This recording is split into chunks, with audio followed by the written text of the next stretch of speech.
You said tomorrow would be different. You'd wake up early, work out, finally start that thing you've been putting off. But when morning came, the alarm buzzed, and your hand moved automatically. Snooze. A notification blinked on your phone. Just 5 minutes, you told yourself. 5 minutes became 20.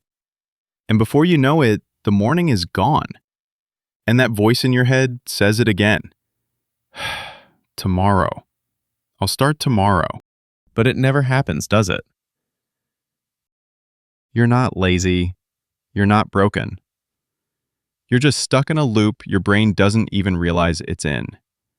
A loop powered by dopamine. Most people think dopamine is about pleasure, but it's not. Dopamine isn't what makes you enjoy something. It's what makes you want it.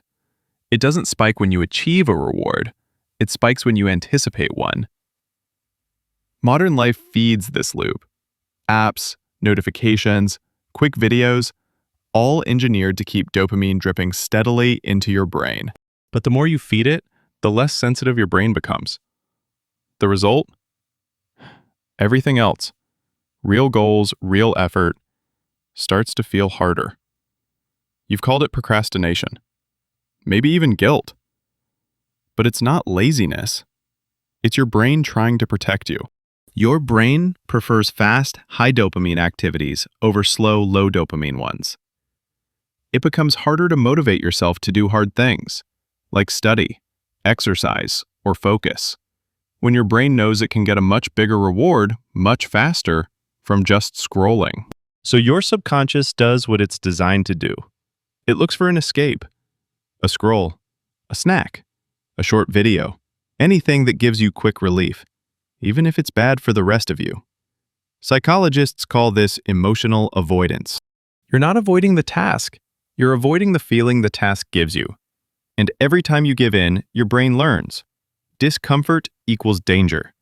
Distraction equals safety. This is how the trap tightens. Inside your brain, there's a neurotransmitter called dopamine, the molecule that drives reward and motivation. It's not really the pleasure molecule. It's better known as the motivation molecule. Your brain releases it for natural rewards, eating, exercising, connecting, learning. But things like doom scrolling, junk food, or endless videos hijack this system. They flood your brain with artificial dopamine, a spike so strong and so fast that natural rewards can't compete. Now, everyday life feels gray. Reading, focusing, or working feels dull. It's not that you can't focus, it's that your reward system has been rewired for instant hits. So even when you want to change, your brain keeps pulling you back to what feels easy.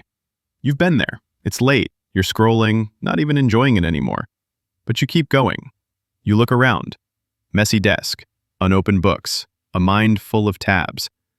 And for the first time, you admit, you are addicted to distraction. Awareness hits, and it stings.